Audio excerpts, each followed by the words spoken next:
Alright, so what do we have here? What year is it? '05 Acura TL with a busted bumper. This is the new project car. I picked this thing up not that long ago. As you can see, this is exactly how I got it. No belt on it. The guy said that he was driving and then it just shut off.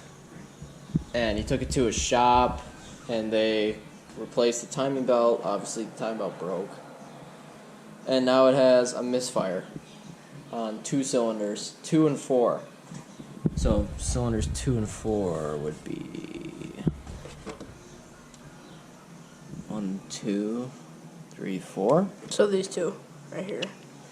Maybe those two or those two. I don't know the cylinder numbering on Honda. I only know Ford. Alright, so...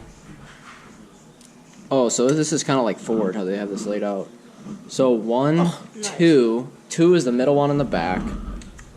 And then 4, no, leave that one we need out. That's 4. It is? Yes. Oh, shoot. And then, okay. So we need the middle one in the back out. And then that one. It makes somewhat of our life easy. I guess we should start it up and show them how it's running.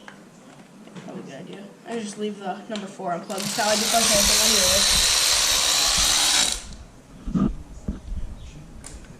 anyway. Alright. Start it up. Should I just leave it unplugged? I'll plug it in loose. Alright. So we'll show you how it's running here quick. Yeah, it does sound bad.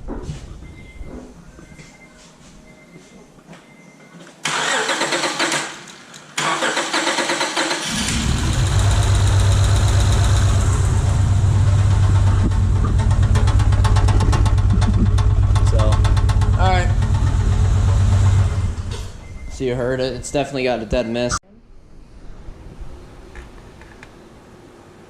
Doesn't look like it. See if I can pull the fuel pump relay so we can let this thing die.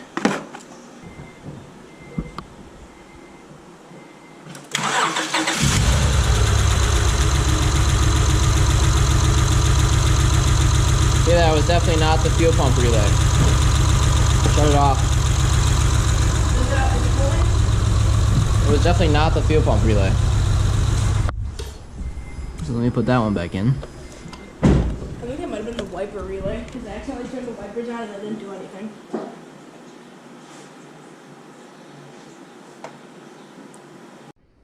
Right now we got the ignition disabled, because I don't know where the fuel pump relay is on this, so... Crank it. Yep.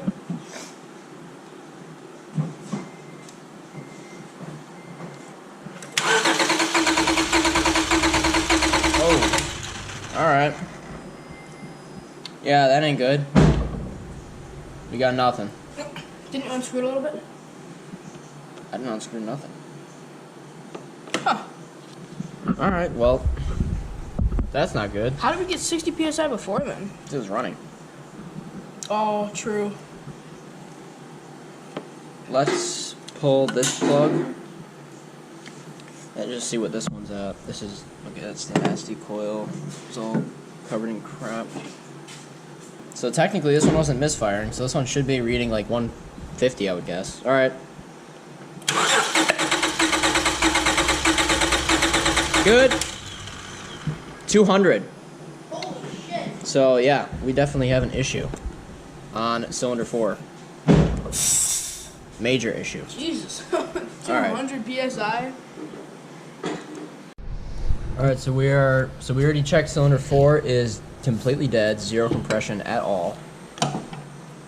And now we're going to do a compression check on cylinder 2 because that's on a different head, different bank. Because if cylinder 2, maybe we'll get lucky and it only needs 1 cylinder head gone through instead of both. Save some money, but my hopes aren't very high for that. So when you go to crank it, you know how like you can hear, well normally you can hear when like the compression's hitting? Yeah. Like, usually you want to do 6 of those when you're doing a compression test. Like 6 bumps of compression. So it'd be like a wow, wow, wow. Yeah, like 6 times. Like you can kind of hear how many times that is turning over. Alright, Alright, so this is now cylinder 2 in the back. Alright, go for it. Why did it want to start? Oh, someone plugged in this coil. Okay, still there's no... Alright, do that again.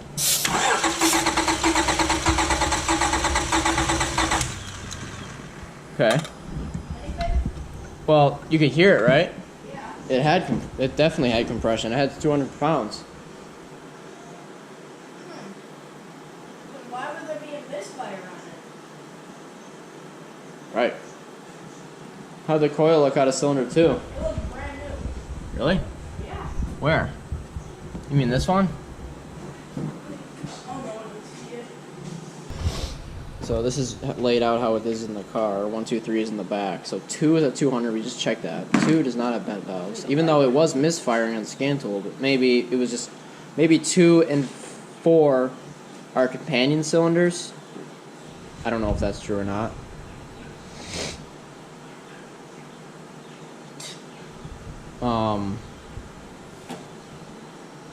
I don't know. So maybe it was just giving us a false reading. Maybe it really wasn't misfiring.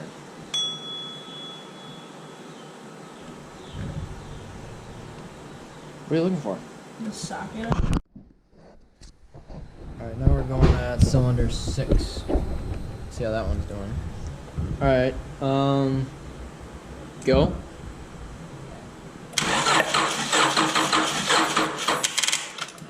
Dang it. Battery is smoked, but we do have compression on that cylinder. Well, it's not going to be an accurate reading because the thing died halfway through a test. It had over 150 though, just for its short little crank time. Alright, so this one's good. So far we only have one bad cylinder. Okay, so we did a little bit of a run around doing some compression checks. We're on cylinder 2 again right now, and we wanted to use the leak down because we had good compression, but we had a little bit of a misfire at first, and it didn't seem like it was contributing, but we put the leak down tester on it again, 100 psi. Look at that, we're below, we're like 10% leakage right now, so we're like golden. So that's kind of weird. We did a leak down check on cylinder 4, and that one's obviously 100%. junk. Cylinder 4 is smoked. We know this front head needs to come off. But we might have gotten lucky and avoided crashing this rear head. Because we know cylinder 1 and 3 are fine. Because we did a cylinder drop test when it was running. And we pulled these coils, so it was only running in the rear bank. And we pulled all 3 of these coils, and they're all contributing. So as far as we can tell, cylinder 4 is the only one that crashed. So we're going to do a leak down check on all the cylinders just to be 100%. And then we're going to start ripping this front cylinder head off, because that looks like all this thing's going to need to get back on the road. Hopefully. Okay, so we did a leak down test in all the rear cylinders, and they're all within, they're 10% or below. So they're at like 10% was the highest and like 3% was the lowest. So they're all within 10% of each other leakage. So the rear cylinders are fine. We got lucky. So it's just this front bank that's screwed up. So we're not going to drop the engine out. We're just going to do the head in the car because it's just the front one, and we'll see how it runs. Worst case, if we have to do the rear one, then whatever. We'll deal with that when the time comes, I guess. So we're going to get started ripping and tearing this thing apart.